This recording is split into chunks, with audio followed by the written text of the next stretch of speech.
Dear students, welcome to my channel. आज हम अपना जो टॉपिक है वो स्टार्ट करने जा रहे हैं जी, इलेक्ट्रोकेमिस्ट्री। सो इलेक्ट्रोकेमिस्ट्री बेसिकली जो है ये ऑक्सीडेशन और रिडक्शन रिएक्शन से रिलेटेड है। यानी ऑक्सीडेशन और रिडक्शन क्या होते हैं, इसके हवाले से हम स्टेट और उसकी जो असूल हैं वो हम पढ़ेंगे। इसमें आपके जो पीरियड्स होंगे वो 3 होंगे और सिलेबस में जो है 18% ये हिस्सा है। मतलब कि इसमें से एमसीक्यूज वगैरह भी बनते हैं और कुछ शॉर्ट क्वेश्चन भी बनते हैं। आमतौर पर इलेक्ट्रोकेमिस्ट्री की जो डेफिनेशन है वो पूछी जाती है कि इलेक्ट्रोकेमिस्ट्री की क्या तारीफ है। इलेक्ट्रोकेमिस्ट्री ये केमिस्ट्री की ब्रांच है, इसमें हम इलेक्ट्रिसिटी और केमिकल जो रिएक्शंस होते हैं उनके माबैन ताल्लुक़ का मुताला करते हैं, तो इसे इलेक्ट्रोकेमिस्ट्री कहा जाता है। अब आमतौर पर ये रिएक्शन जो है वो खुद ब खुद भी वक़ूअ पज़ीर होते हैं और इन्हें स्पॉन्टेनियस रिएक्शंस कहते हैं।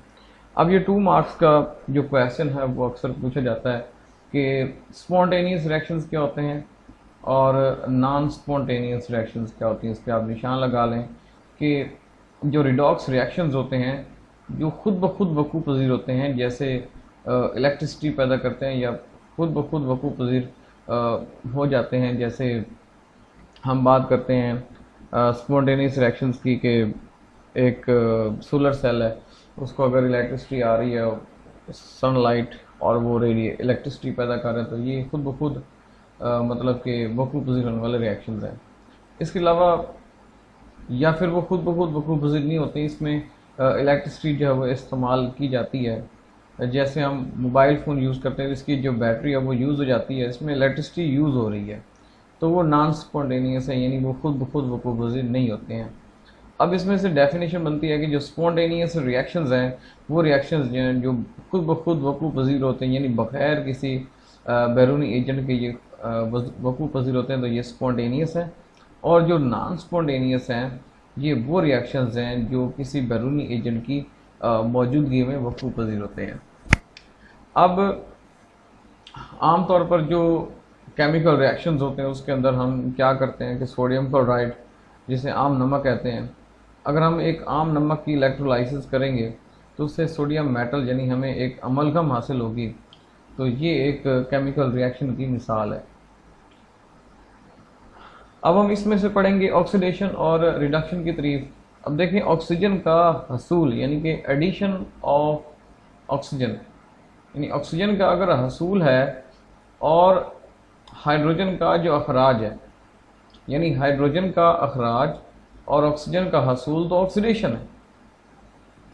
अब ऑक्सीडेशन की मैं दोबारा तारीफ कर रहा हूँ कि ऑक्सीजन का हसूल और हाइड्रोजन के अखराज को हम ऑक्सीडेशन कहते हैं। यानी ये केमिकल रिएक्शन है, ये उसकी डेफिनेशन बन रही है जी।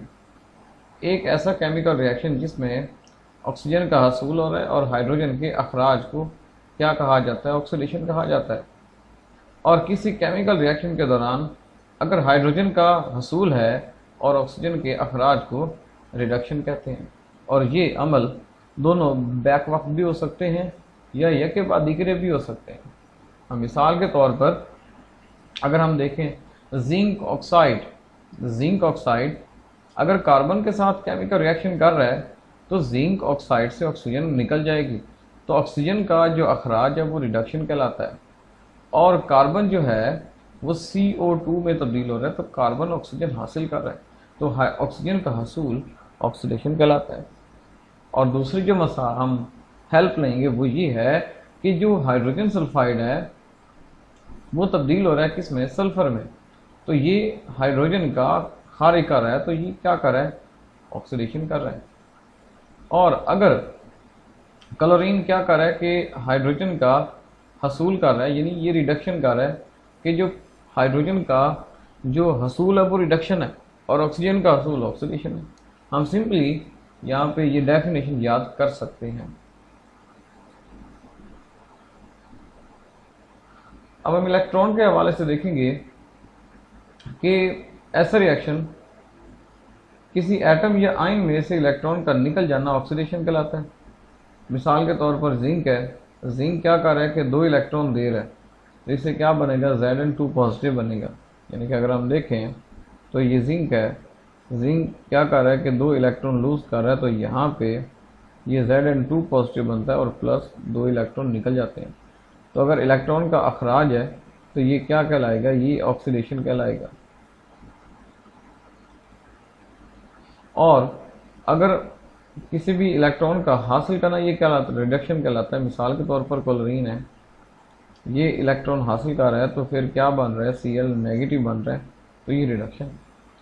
और हम कोई मज़ीद अगर रिएक्शन ऑक्सीडेशन और रिडक्शन देखते हैं तो हम यहाँ पे मज़ीद एग्जाम्पल भी देख सकते हैं।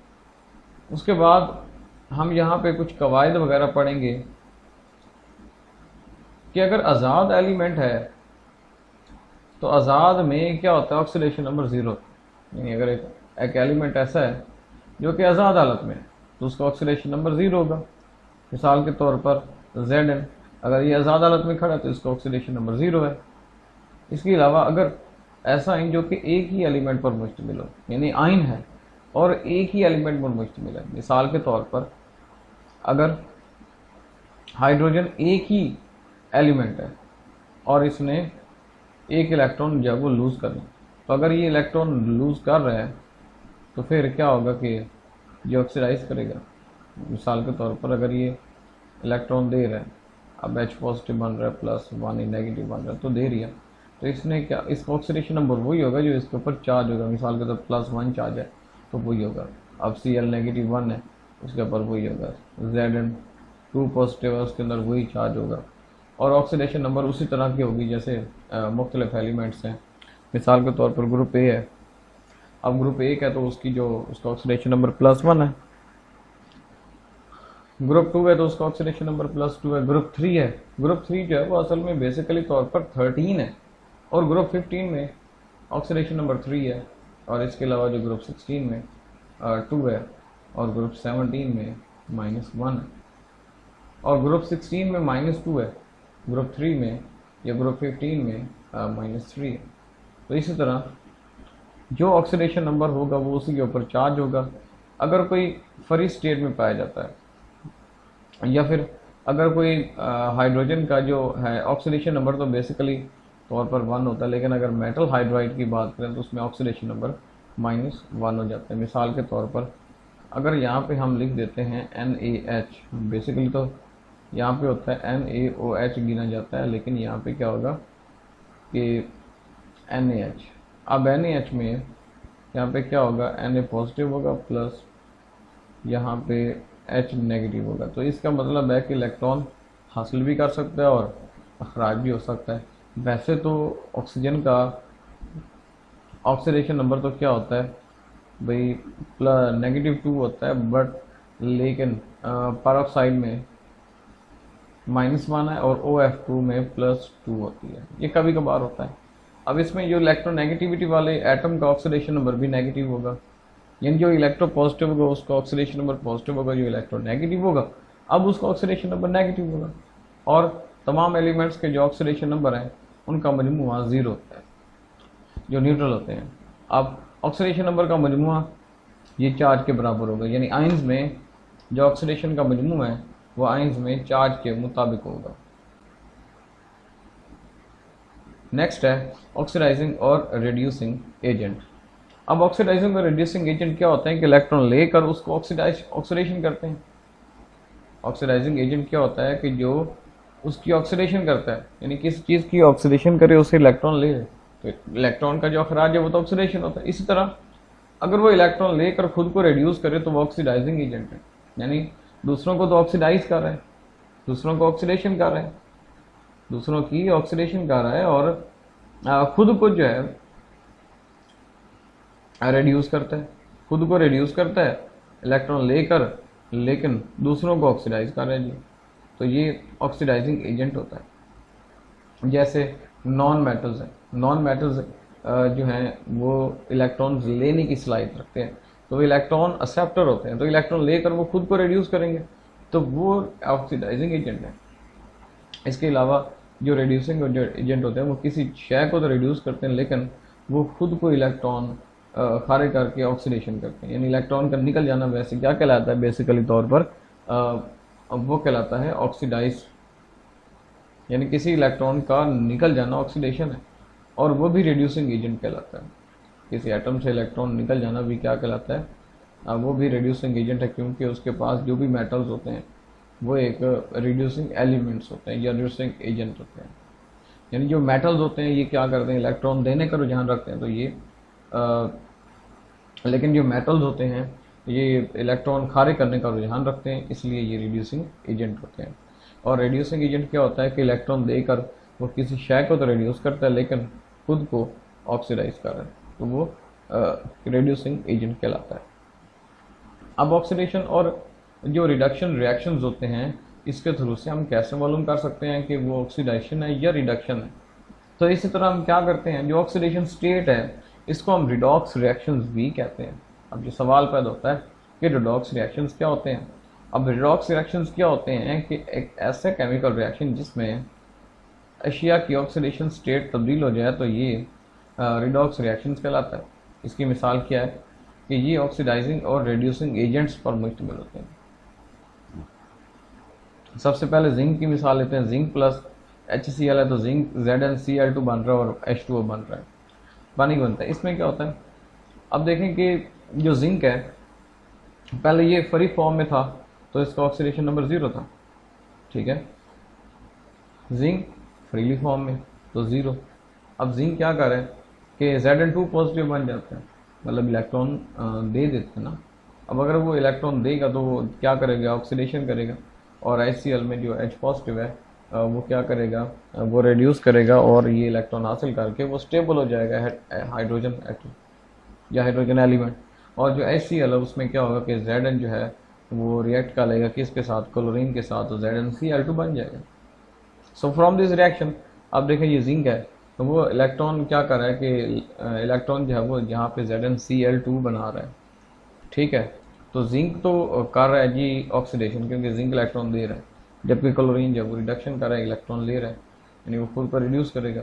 तो हम मालूम करें कि जो एटम की ऑक्सीडेशन रिडक्शन है ना, अगर वो तब्दील हो जाए या नहीं, तो फिर उसको हम इस मसावात से भी ज़ाहिर कर सकते हैं। कि मिसाल के तौर पर यहाँ पे जो Zn है ये पहले फ्री फॉर्म में था और Zn को हमने यहाँ पे क्या लिखा था, Zn डॉट मतलब फ्री फॉर्म में है, और प्लस HCl, और उसके बाद क्या बना, Zn2 पॉजिटिव बना और Cl2 नेगेटिव और H2 फ्री फॉर्म।